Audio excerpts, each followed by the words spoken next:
Gimana ya?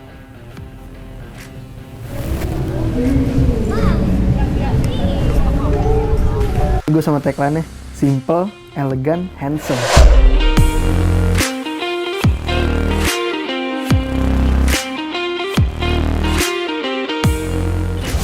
Gue sama tagline-nya simple, elegan, handsome.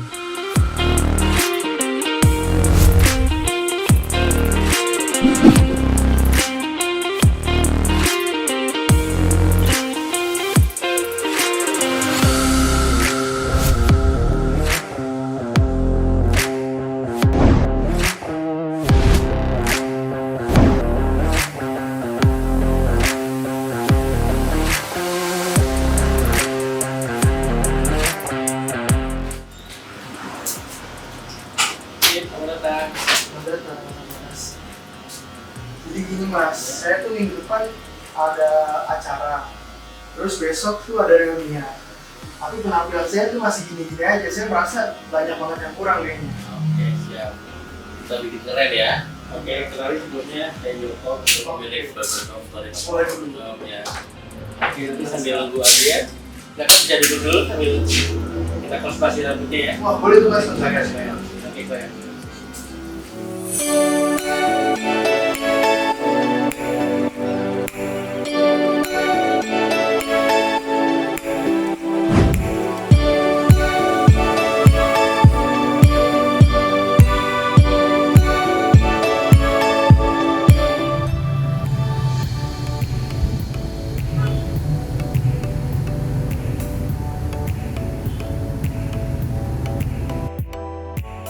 Gue tadi minggu depan gue ada acara, besok gue ada reunian, sedangkan penampilan gue yang masih gini-gini aja.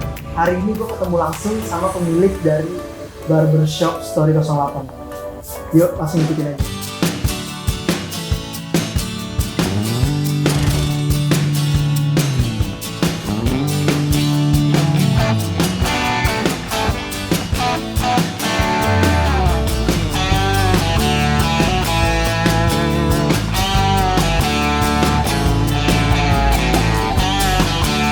Sebelumnya mungkin boleh mas perkenalan diri dulu. Siap, ya. Oke, nama saya Joko Susilo. Saya kebetulan sebagai owner, praktisi juga dari Story Barbershop. Oke, Story 08 Barbershop sendiri. Kebetulan banget nih ketemu langsung sama Mas Joko. Jadi sambil saya juga pengen konsultasi terkait dengan potongan rambut. Saya juga pengen tanya-tanya nih mas terkait boleh, dengan siap, bisnis siap. barbershop Oke, ini silakan. sendiri. Ya. Tapi sebenarnya menarik ke belakang itu kenapa sih sampai didirikan Barbershop Story 08 ini? Oke, Story 08 itu sebenarnya kebetulan dan namanya itu sebenarnya dari cerita saya sendiri ya. Dari story itu ada cerita bahwa saya juga nggak nyangka kalau akhirnya akan terjun di dunia barbershop itu sendiri. Setelah mengalami kecelakaan usaha, baru saya bikin namanya Story. Story itu adalah cerita. Dari 08 itu adalah angka yang bagus ya, nggak pernah putus. Dan harapan saya adalah berusaha setelah di barbershop ini berusaha menjadi yang mendekati yang terbaik. Kalau angka terbaik kan 9, jadi saya berusaha untuk mendekati angka 9 itu. Oke, berarti kilas balik dari nama Story 08 itu diambil dari pengalaman ceritanya sendiri. 08-nya nggak pernah putus-putus nih. Iya. Harapannya juga kedepannya bisnisnya semakin panjang. Semakin panjang, semakin bisa bermanfaat untuk masyarakat sekitar. Terus kalau untuk Barbershop Story 08 sendiri sekarang udah berapa cabang sih Mas Joko? Dan alhamdulillah untuk tahun ini kita udah 9 cabang. 9 cabang. Dan di mana aja tuh Mas Joko? Boleh dikasih tahu? Nah, yang pusatnya di sini yaitu di Pondok Aren, dan yang cabang kedua dulu di Parung Serap. Cabang yang ketiga di Ciledug Indah, cabang yang keempat di Geraha Raya, cabang yang kelima ada di Parung Panjang di Kompleks Ruko The River, cabang yang keenam ada di Pasar Kemis, Perumahan Bumi Indah, cabang yang ketujuh ada di Stan Ceger, dan cabang yang ke-8 ini udah persiapan opening ada di Sepatan. Dan yang cabang yang 9 yang udah melampaui target, sebenarnya harapan saya sih sampai 8, ternyata alhamdulillah nih dimudahkan juga. Ada cabang ke-9 di seberang kampus Stan Bintaro sektor 5. Waduh, berarti bisa dikatakan Barbershop Story 08 ini penguasanya Tangerang lah ya. Pelan-pelan Penguasanya kita berusaha Tangerang. menjadi yang terbaik. Oke, terus kalau menarik dari Story 08, berarti berangkat dari ceritanya Cerita. Pak Joko sendiri. Ya. Emang ceritanya kayak gimana sih Mas? Nah, sebelum jauh flashback sebelum memulai barbershop itu saya dulu security. Oke. Nah, dari security, PHK dari security itu saya membuka percetakan, sablon, reklama segala macam. Nah, sampai 2014 itu yaitu kena dibohongin mitra. Ketemu mitra partner yang kurang cocok gitu. Jadi kita dimain belakangi. Banyak orderan yang fiktif. Nah, akhirnya yaitu karena ada tender yang harus menggunakan kekurangan dana, saya pakai dana rumah. Jadi surat rumah itu saya angkutnya ke bank sebagian gitu. Jadi ternyata di 2014 itu ya usahanya nggak sesuai harapan. Jadi istilahnya kalau manusia itu kan serakah ya, biasa dapat kerjaan A pengen B, itu manusiawi. Jadi ketika saya biasanya main hanya di kertas, hanya main spanduk, ternyata ditawari billboard segala macam. Karena tergiur untung yang sangat besar dan produk-produk yang saya kerjakan juga punya swasta yang bagus. Nah, ternyata pengerjaan reklame itu nggak segampang itu. Ternyata resikonya kalau baliho itu rubuh, belum lagi donasi dengan keamanan setempat atau ketika cuaca, nah, ternyata nggak segampang yang kita bayangkan. Berarti bukan cuma nempel aja sebenarnya Mas. Nempel. Oke. Dan kebetulan juga ya saya juga di situ juga ngerti juga, jadi biar nggak dibohongin yang kerja juga belajar desain juga dari situ. Berarti awal mula sebenarnya bukan dari barbershop justru ya. Dari security pernah, sampai dengan sablon pernah, Ya. sampai terakhir sebelum di barbershop ini kerja di reklame. Iya.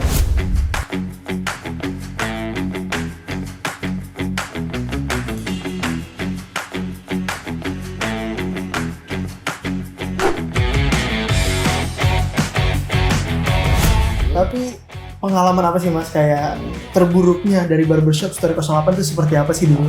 Sebetulnya pengalaman terburuk kita mengalir aja ya. Ketika kita mau mulai merangkak usaha selanjutnya kan saya jarang di tempat. Jadi saya fokus mengembangkan usaha yang cabang-cabang itu. Dan customer yang biasa kesini nemuin saya kadang-kadang mereka bingung, jangan-jangan Mas Joko udah pindah. Makanya sering saya sampaikan ke customer lagi ke cabang nanti paling kesini hari apa. Jadi mereka janjian kalau mau potong sama saya sendiri, istilahnya request lah. Jadi bisa tetap sama saya tapi itu dengan perjanjian. Oke, justru pengalaman terburuknya itu ketika customer ini nyangkanya udah bukan Mas Joko lagi.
Dan ini juga pola-pola sukses kita juga dari belajar kursus, soft skill, marketing skill, sampai yang kita geluti sekarang ini adalah barbershop business. Yes.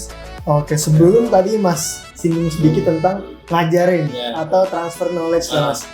Ini menarik di sini Mas.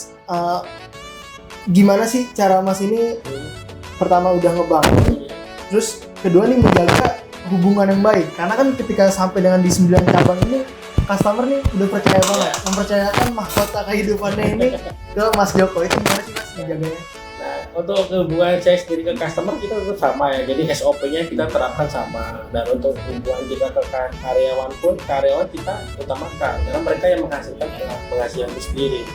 Nah, SOP kita ya selain kita potong, kasih pomade segala macam, kalau mereka nggak mau cuci kita ada vacuum cleaner. Jadi memang vacuum itu untuk rambut. Jadi orang-orang yang mau habis dipotong itu kan biasanya cenderung untuk mandi. Nah di sini tanpa mandi pun mereka tetap bisa aktivitas kembali walaupun nggak dicuci.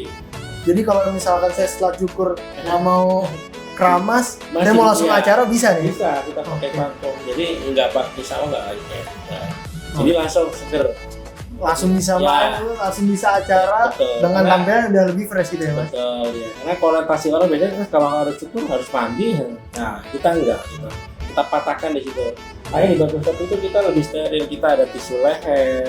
Jadi untuk lebih sterilisasi itu. Jadi nggak mungkin Kita- gatel-gatel di ya. leher, udah nggak mungkin ya Mas? Ini sebelum Ya. beranjak lagi ke gimana cara cukurnya Mas, tapi pengalaman apa sih Mas kayak terburuknya dari barbershop Story 08 itu seperti apa sih dulu? Sebetulnya pengalaman terburuk kita mengalir aja ya. Ketika kita mau mulai merangkak usaha selanjutnya kan saya jarang di tempat. Jadi saya fokus mengembangkan usaha yang cabang-cabang itu. Dan customer yang biasa kesini nemuin saya kadang-kadang mereka bingung, jangan-jangan Mas Joko udah pindah. Mas Joko udah pindah. Makanya sering saya sampaikan ke customer lagi ke cabang nanti paling kesini hari apa. Jadi mereka janjian kalau mau potong sama saya sendiri, istilahnya request lah. Jadi bisa tetap sama saya tapi itu dengan perjanjian. Oke, justru pengalaman terburuknya itu ketika Ya. customer ini nyangkanya udah bukan Mas Joko lagi gitu ya. Bahkan sebetulnya kejelekan barbershop sendiri itu yang saya alami itu kadang-kadang jarang orang yang percaya sama brand. Brand. Iya, orang lebih cenderung ke di toko itu ada siapa. Berarti personnya siapa Personnya, yang iya. nyukurnya itu siapa gitu Iya. ya Mas? Makanya cara potongnya di sini saya terapkan sama. Ketika dia mau SDM-nya mau kita taruh di cabang, ya di sini dulu harus pendampingnya tetap ada saya dulu. Jadi biar SOP-nya itu biar sama. Jadi sebelum barbershop yang motong-motong ini turun ke cabang-cabang, mereka dilatih Iya. SOP sesuai Iya. standar yang udah Mas Joko langsung Betul, sampai iya. gitu ya Mas. Gitu. Oke, kalau itu pengalaman terburuk Mas.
Nah, kan gini keren.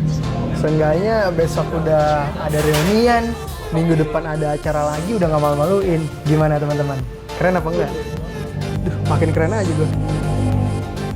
Mas Joko, terima kasih banyak sudah berkesempatan ngobrol banyak sama Mas Joko, dapat ilmu, dapat pengalaman, cukuran keren, besok makin keren. Makasih banyak Mas Joko. Jangan lupa ya follow IG-nya ya, Story 08 Barbershop ya. Story 08 Barbershop. Oke, jadi buat teman-teman yang pengen tahu lebih dalam tentang cukuran rambut ataupun tempat cukur yang bagus, bisa langsung cek Instagram Story 08 Barbershop. Terima kasih Mas Joko. Pamit. Sampai ketemu lagi. Sampai ketemu Mas Joko.